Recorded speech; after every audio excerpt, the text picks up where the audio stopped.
Warren, how would you define true success? Well, I've said many times that if you get to be 65 or 70 and later, and the people that you want to have love you actually do love you, you're a success. I've never seen anybody that reaches that age. I mean, I'm not talking about somebody that's in extreme poverty or pain or something, but I've never seen anybody that, if they have a lot of people that love them, that is other than happy. And I've seen some very, very wealthy people that they give testimonial dinners to and name schools after and everything. And nobody loves them, you know. Their own kids would say, he's in the attic, you know. They never came. What are, say, 3 pieces of advice you would give to people who are looking to succeed in business? Well, by far the best investment you can make is in yourself. I mean, for example, communication skills. I tell the students that come that they're going to graduate schools and business, and they're learning all these complicated formulas and all that. If they just learn to communicate better, and both in writing and in person, they increase their value at least 50%. And, I mean, if you can't communicate, somebody says, you know, it's like winking at a girl in the dark. Nothing happens, you know, basically. And you have to be able to get forth your ideas, and that's relatively easy. I did it myself with the Dale Carnegie course. Some people wish I'd taken a shorter course now in terms of my talking later on. But it's just hugely important. And if you invest in yourself, nobody can take it away from you. I mean, the second thing, which I'll get a certain criticism for not living it, but I do tell those students, you know, that if I gave you a car and it'd be the only car you get in the rest of your life, you take care of it like you can't believe. Any scratch, you'd fix that moment. You read the owner's manual, you keep it garage and do all these things. And you get exactly one mind and one body in this world. And you can't start taking care of it when you're 50. By that time, you'll have rusted out if you haven't done anything. So you should really make sure that you just remember that you just got one mind and body to get through life with and to do the most with it. What about life advice? Well, life advice is, you know, the most important thing, aside from the things I've talked about already, is really who you associate with. You want to associate with people that are better than you are. I mean, basically, you'll go in the direction of the people that you associate with, and you want to have the right heroes. You want people, if you want to emulate somebody, you better pick very carefully who you want to emulate. And when obviously you can't pick your parents, they're going to have an enormous influence on you, but you don't get a choice on that. But you get choices as you go down the line, and who you admire, who you want to copy, and the most important for most people in terms of that decision is their spouse. It's also important in terms of a partner in business, but the partner in life is the most important one. You want to pick a spouse that's better than you are, and then he or she, and you hope they don't figure it out too fast. Great. Biggest mistakes people make when investing?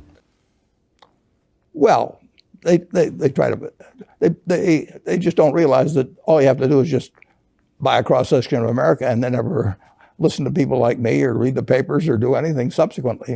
They think that because you can trade, you should trade. You buy a farm, you buy an apartment house, you can't resell it tomorrow, and you know the cost of moving around. Now you get something handed to you, liquidity, you know, which is instant. You can sell, and the cost of doing it are pennies, you know, compared to other kinds of investment activity. So because they can so easily move around, they do move around, and moving around is not smarter than investing. You have a pretty cool morning routine regarding what you have for breakfast and how prosperous you feel. What is that? Well, I now actually send somebody over to McDonald's usually to get me something. Since the publicity I got from earlier describing my habits at McDonald's, I now have somebody go in the office, but that was more for entertainment value. I eat exactly what I like to eat. If I liked it on my 6th birthday, at my 6th birthday party when we had hot dogs and hamburgers and Coke and ice cream with chocolate, I still like it. And I don't care about anything subsequently. I discovered it all by the time I was 6. if somebody offered me a deal when I was 20 and said, you're going to live 1 year longer, instead of living to 88, you'll live to 89 or whatever it may be, if you eat nothing but broccoli and Brussels sprouts and onions and all these things. I just said, I'll take the last year off. It probably won't be that good anyway. So I eat what I like to eat. I'm not venturesome in that area. I like how you lumped in onions with broccoli and Brussels sprouts. Well, Never heard that. I just don't happen to like onions, but no, I don't put them in the same category. Okay. You and George H.W. Bush, I think. Is business school worth it? Depends on the person, much more than it depends on the school. I mean, I wouldn't worry. Some people are going to get a lot out of advanced education, and some people are going to get very little. And I don't even think it's important that every person go to college at all. I mean, we have all kinds of jobs at 70 or so thousand a year, or 80,000 a year, that college training is not of use. And I actually was not keen on going to college myself. Yeah, my dad kind of jollied me into it. He could get me to do anything. But if they'd had an SAT test in those days, he would have taken the test for me. but because I knew I could have a good time, and I liked investing, and I didn't really feel I could read the books. So I don't, it's a big commitment to take 4 years, and the cost involved, and maybe the loans involved, and everything. I think depending on what your interests are in life, I don't think it's for everybody. I think it's for a lot of people, but there ought to be a reason you're going, and I didn't really see much reason. All right, last question. So lightning round, so there's a few. Do you ever drink water? Only under duress. What is your favorite all-time song, Warren? It's undoubtedly, it's My Way. What about movie? Favorite movie? Well, I like The Bridge on the River Kwai because of there were a lot of lessons in that. Plus, it was enormously fascinating.